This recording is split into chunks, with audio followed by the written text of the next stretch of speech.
Good morning students. तो आज हम आगे शुरू करेंगे। फोर्थ के बी चैप्टर में हम कर रहे थे कि एसी सर्किट्स जिसमें सिर्फ रेजिस्टेंस लगा हो, जिसमें सिर्फ इंडक्टर लगा हो और जिसमें सिर्फ कैपेसिटर लगा हो, what is the phase relationship between current and voltage. तो लेट अस रिवाइज कि ऐसा सर्किट जिसमें सिर्फ रेजिस्टेंस लगा होता है, current and voltage are in same phase. Same phase का मतलब होता है कि साइमल्टेनियसली इकट्ठे दोनों मैक्सिमम, मिनिमम या फिर ज़ीरो होंगे। एसी सर्किट जिसमें इंडक्टर लगा हुआ था उसमें वोल्टेज आगे आ रही थी। कितना आगे आ रही थी? π/2। करंट से कितना आगे चलती है? π/2। और एसी सर्किट जिसमें सिर्फ कैपेसिटर लगा होता है, वोल्टेज पीछे रहती है बाया फेज एंगल π/2। तो अब हम एक ऐसा एसी सर्किट डिस्कस करेंगे जिसमें ये तीनों एलिमेंट्स कौन कौन, resistance, inductor and capacitor are connected in series. तो AC circuit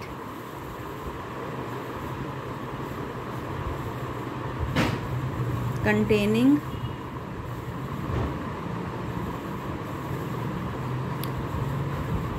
resistance, inductor and capacitor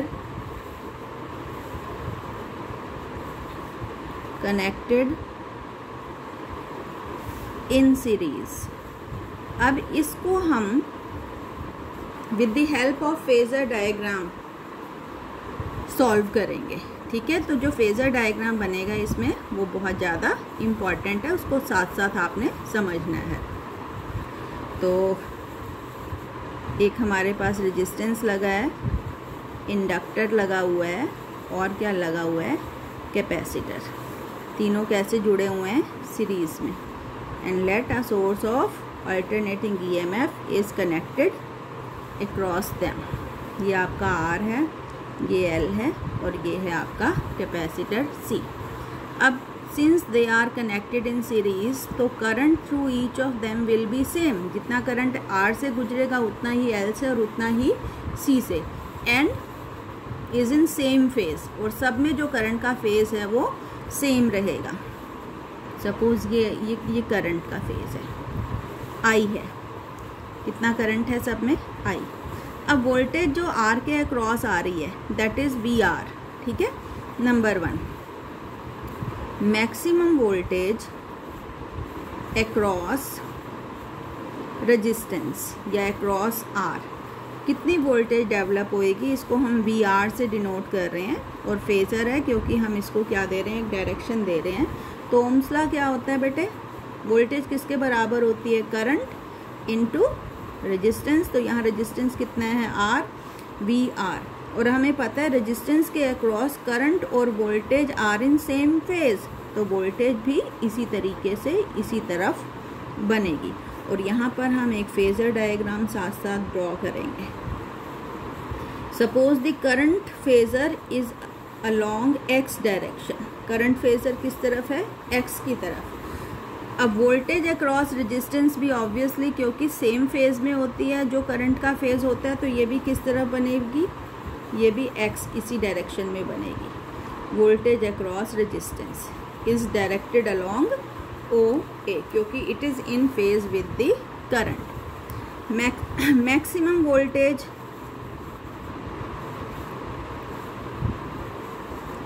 across L. Inductor के अक्रॉस जो मैक्सिमम वोल्टेज है वो भी ओम्स लॉ। तो V L, L is for inductor, I naught, इसको आई नॉट कह दो, मैक्सिमम ले रहे हैं ना ये, आई नॉट इनटू रेजिस्टेंस। अब आपको याद है कि जो रेजिस्टेंस इंडक्टर ऑफर करता है उसको हमने क्या नाम दिया था? एक्स एल, इंडक्टिव रिएक्टेंस कहा था उसको। ठीक है, और वोल्टेज अक्रॉस इंडक्टर कितना होता है? करंट से π/2 आगे होता है। तो ये आपका करंट है, इससे π/2 आगे ये बनेगा इस डायरेक्शन में वी एल। कितना आगे बनेगा? π/2। तो ऑब्वियसली यहाँ से भी ये आपका करंट फेजर है, इससे π/2 आगे बनाना है, इस तरफ बनेगा। तो इट इज़ अलोंग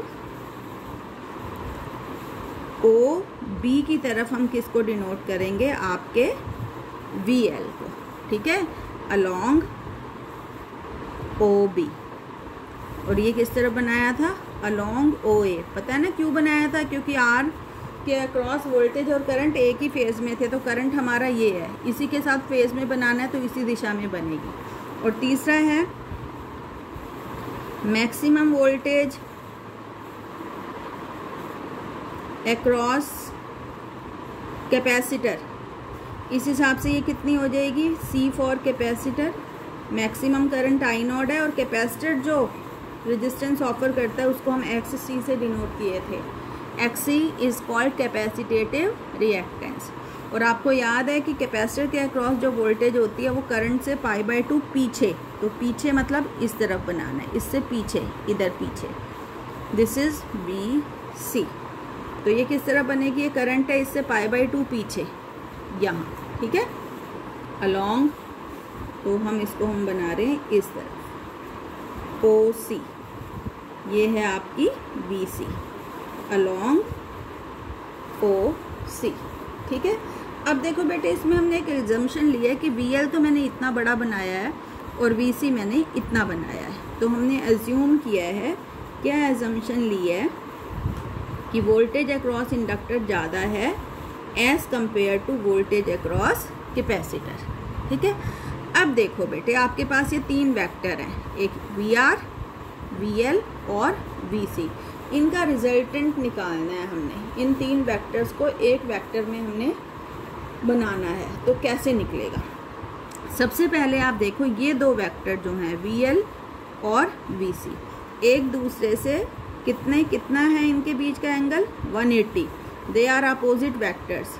और जब अपोजिट वेक्टर्स होते हैं तो उनका रिजल्टेंट माइनस करके निकलता है ना? याद है आपको? ये वेक्टर A है और ये वेक्टर B है, तो इन दोनों का रिजल्टेंट अगर निकालना होगा तो ये निकलेगा A माइनस B। तो इन दोनों का जो रिजल्टेंट, पहले इन दोनों का एक बना लेते हैं। इन दोनों का जो रिजल्टेंट वेक्टर है वो निकलेगा VL माइनस VC, क्योंकि VL को हमने बड़ा माना ये 5 सेंटीमीटर है, 5 वोल्ट है, और ये है 3, तो 5 घटा 3 कितना रह जाएगा? 2 वोल्ट यहाँ पर, ठीक है। तो ये आप OB डैश कह दो, और ये किसके इक्वल है? आपका VL माइनस VC के, ठीक है। The resultant of VL and VC is represented by OB dash, OB dash। अब जो हमारे 3 फेजर थे, एक VR था, एक VL था, एक VC था, उसके 2 बन गए, एक रह गया OA और एक रह गया OB डैश। अब आपको याद है, एक वेक्टर अगर इस तरफ होता था और एक वेक्टर इस तरफ था, तो उन दोनों का रिजल्टेंट क्या करते थे, कैसे लेते थे? पैरेललोग्राम कंप्लीट करते थे, और इस पैरेललोग्राम का जो डायगोनल होता था वो देता था रिजल्टेंट, ठीक है। Hence resultant of, now resultant of किस का? एक हो गया आपके पास VR और एक वेक्टर बन गया VL minus VC, is given by, कैसे? अब हम पैरेललोग्राम कंप्लीट कर रहे हैं। ये parallelogram is given by the diagonal OK, given by diagonal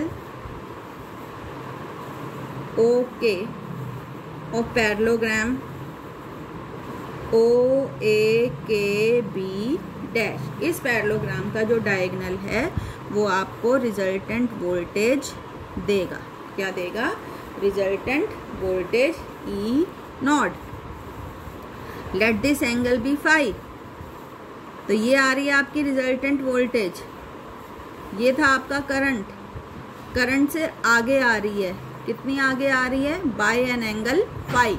तो वी कंक्लूड दी EMF जो है इस सर्किट में, जिसमें तीनों लगे हुए हैं, लीड कर रही है, आगे चल रही है, लीड्स द करंट बाय कितना एंगल, बाय एंगल फाई। और अब ई नॉट को कैलकुलेट करने के लिए ये देखो, ये जो पैरेललोग्राम बन रहा है ये VL माइनस VC है, तो ये भी बेटे क्या है, VL माइनस VC। दोनों आमने सामने की साइड पैरेलल भी होती हैं और बराबर भी होती हैं, है ना। तो इन ट्रायंगल OAK पाइथागोरस लगा दो। OK जो होगा वो होगा अंडर रूट OA का स्क्वायर प्लस AK का स्क्वायर। OK क्या है बेटे, OK is the resultant voltage E not. OA क्या है आपका, वोल्टेज अक्रॉस रेजिस्टेंस। और AK क्या है आपका, VL माइनस VC का स्क्वायर।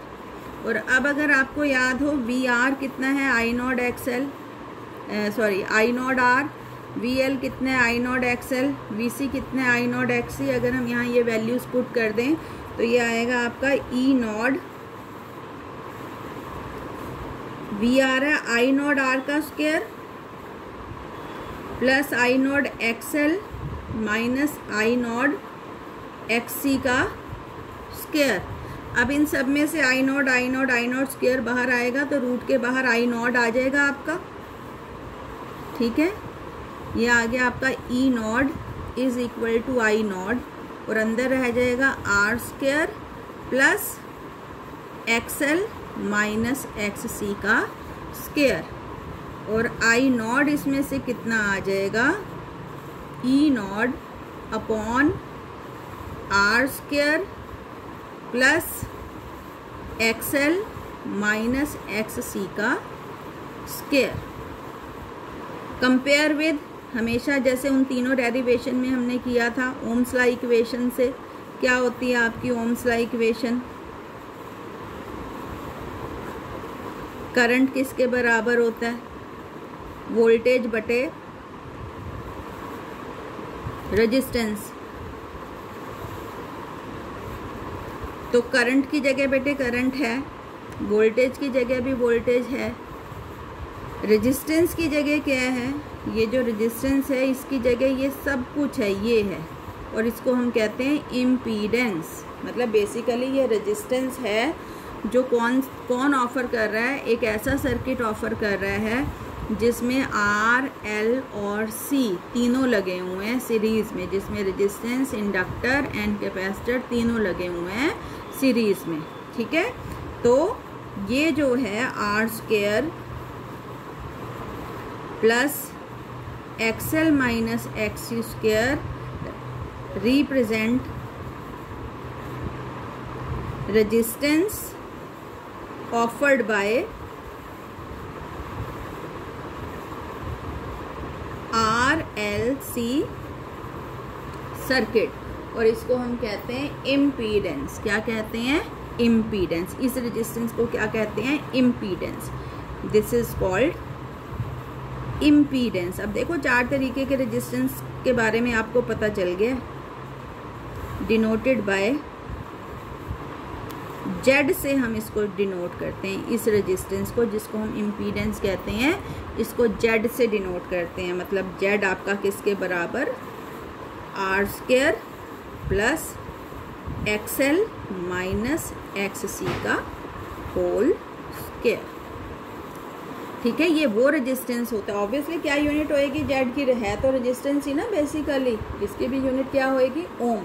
तो आपको 4 तरीके का रेजिस्टेंस पता चल गया। जो रेजिस्टेंस ये रजिस्टर ऑफर करता है इसको हम कहते हैं सिंपली रेजिस्टेंस और R से डिनोट करते हैं। जो रेजिस्टेंस इंडक्टर ऑफर करता है, जो विरोध इंडक्टर ऑफर करता है, उसको हम कहते हैं इंडक्टिव रिएक्टेंस और उसको XL से डिनोट करते हैं। और XL आया था हमारे पास ओमेगा L, मतलब 2 पाई न्यू L। जो रेजिस्टेंस ये कैपेसिटर ऑफर करता है उसको हम कैपेसिटेटिव रिएक्टेंस कहते हैं और उसको हम XC से डिनोट करते हैं। और XC आया था 1 बाय ओमेगा C, मतलब 1 बाय 2 पाई न्यू C। और चौथा ये आया है, जो रेजिस्टेंस ये तीनों मिल के ऑफर करते हैं उसको हम कहते हैं इम्पीडेंस, ठीक है। क्या कहते हैं, इम्पीडेंस। तो ये चारों जो रेजिस्टेंस हैं तो बेसिकली रेजिस्टेंस ही। तो इन चारों को जो यूनिट रहेगी इन चारों की वो क्या रहेगी आपकी, ओम। ठीक है बेटे। तो this is the AC circuit containing R, L and C। आसान है। क्या कंक्लूजन आया, ये ऐसा AC सर्किट जिसमें तीनों लगे होते हैं और हम मान रहे हैं कि वोल्टेज इंडक्टर के अक्रॉस ज़्यादा है एज कम्पेयर टू कैपेसिटर, तो उसमें जो फाइनल वोल्टेज आती है वो करंट से आगे आ रही है। कितना आगे आ रही है, 5। और ऐसे सर्किट का रेजिस्टेंस कितना आ रहा है, R² plus XL minus XC का स्केल। ठीक है बेटे। इसी में थोड़ा सा हम आगे करें अगर नोट डाल के,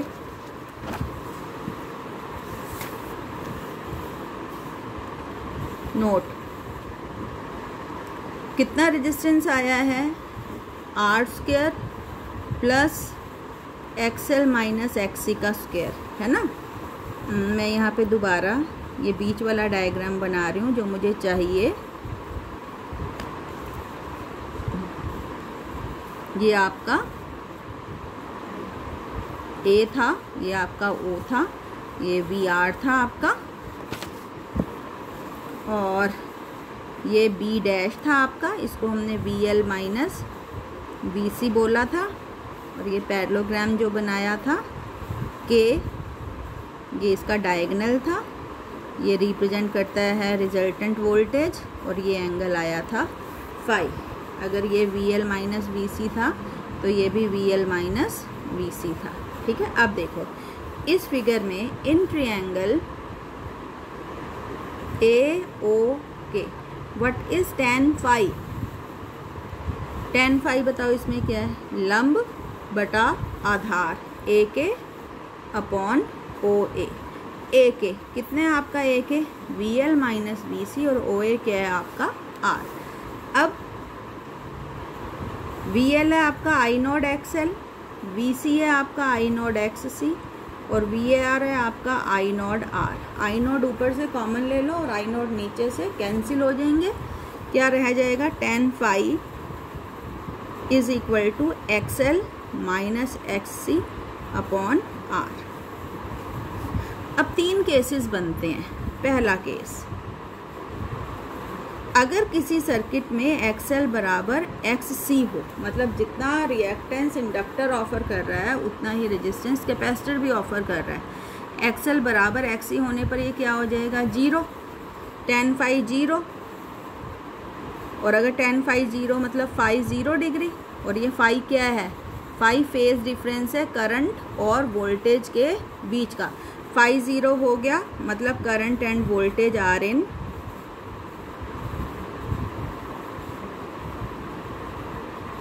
सेम फेज, और ऐसा सर्किट कहलाता है नॉन इंडक्टिव। क्या कहलाता है, याद रखना, नॉन इंडक्टिव का मतलब होता है जिसमें XL इक्वल टू XC हो जाए। ठीक है। करंट और वोल्टेज सेम फेज में रहते हैं, मतलब ऐसा सर्किट जिसमें सिर्फ रेजिस्टेंस रोल प्ले कर रहा है। दूसरा केस क्या हो सकता है बेटे, XL बड़ा है XC से, XL बड़ा है XC से, जितना रेजिस्टेंस इंडक्टर ऑफर कर रहा है वो ज़्यादा है और जो रेजिस्टेंस कैपेसिटर ऑफर कर रहा है वो कम है। तो अगर ये ज़्यादा है ये कम है तो पॉजिटिव आएगी ये quantity, tan phi positive. tan phi positive का मतलब है ये फाई भी पॉजिटिव होएगा, और फाई पॉजिटिव का मतलब है कि ये इसी तरफ बनेगा, इसी तरफ बनेगा, तभी तो फाई पॉजिटिव चलेगा। और अगर ये इसी तरफ बन रहा है कहीं भी तो मतलब वोल्टेज आगे चल रही है करंट से, इट मीन्स वोल्टेज लीड करेगी, वोल्टेज लीड द करंट, और सर्किट कहलाएगा, क्योंकि XL बड़ा है, डोमिनेटिंग है, इंडक्टेंस डोमिनेटेड, इंडक्टेंस जिसमें इंडक्टेंस डोमिनेट कर रहा है। और तीसरा केस क्या हो सकता है, जब XL is less than XC, ये अब XC बड़ा है, ये बड़ा है, कैपेसिटर द्वारा ऑफर किया गया रेजिस्टेंस ज़्यादा है, तो ये फैक्टर आ जाएगा नेगेटिव, tan फाई आएगा नेगेटिव। tan फाई नेगेटिव मतलब फाई आएगा नेगेटिव, और फाई नेगेटिव का मतलब है कि ये नीचे की तरफ बनेगा। फाई नेगेटिव तब होगा जब एंगल इस तरफ बनेंगे, मतलब वोल्टेज यहाँ होगी, करंट से पीछे होगी। तो हम कहेंगे वोल्टेज लैग करेगी, लैग्स दी करंट। ठीक है, तो ये हो गए आपके 3 स्पेशल केस। ठीक है, एक और नोट देख लो आप। ये तो था सर्किट बेटे जिसमें तीनों लगे हुए हैं, जिसमें तीनों लगे हैं, रेजिस्टेंस इतना है और tan phi इतना है। अब सपोज RC सर्किट है। RC सर्किट का क्या मतलब, R लगा है और C लगा है, R लगा है और C लगा है, ये आपकी वोल्टेज है। तो ऐसे सर्किट के लिए Z कितना हो जाएगा बताओ, इम्पीडेंस कितना होगा? L तो है नहीं, L तो है नहीं, तो L को ख़त्म करो यहाँ से, R² प्लस XC का स्क्वायर, और tan phi कितना आ जाएगा ऐसे सर्किट के लिए, माइनस XC बार बाय R। मतलब हमेशा वोल्टेज पीछे ही चलेगी करंट से, क्योंकि नेगेटिव आया हुआ है। ठीक है, दूसरा, अगर सर्किट RL लो, RL का मतलब क्या, R लगा है और L लगा है, R लगा है और L लगा है। ऐसे सर्किट में ऑब्वियसली C नहीं है, अब तो C को यहाँ ख़त्म कर देते हैं। ऐसे सर्किट के लिए टोटल रेजिस्टेंस आ जाएगा R² प्लस XL का स्क्वायर, और tan phi क्या आ जाएगा आपका, XL बटे R। यहाँ से मतलब phi विल बी पॉजिटिव। ठीक है, तो ये जो थे, ये रिजल्ट जो थे हमारे RLC सर्किट के लिए थे। ठीक है, और इनसे हमने RL और RC सर्किट जो है उसके लिए हम इनको जनरलाइज कर सकते हैं। ठीक है, अब एक छोटा सा टॉपिक और अभी हम आज करेंगे कि इम्पीडेंस ट्रायंगल किसे कहते हैं। Impedance triangle, what is impedance triangle? ये जो ट्रायंगल बना है OAK, कौन से फेजर से बना है? VR, VL और VC से मिलके इस ट्रायंगल को हम कहते हैं बेटे इम्पीडेंस ट्रायंगल।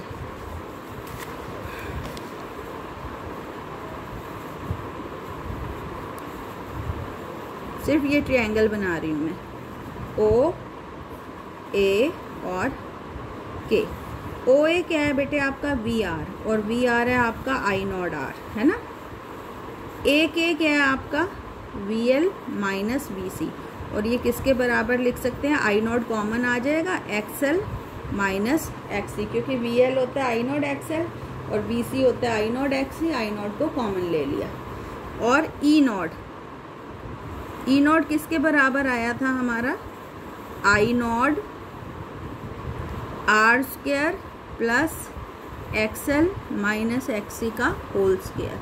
इन तीनों में से अगर हम I0 काट देंगे, ये क्या बचा, ये बचा और ये बचा, मतलब एक ट्रायंगल बच गया हमारे पास। ये है OAK, R बचा यहाँ पे XL माइनस XC बचा, और ये बच गया हमारे पास R² plus XL minus XC का होल स्क्वायर, इसको हम कहते हैं इम्पीडेंस Z।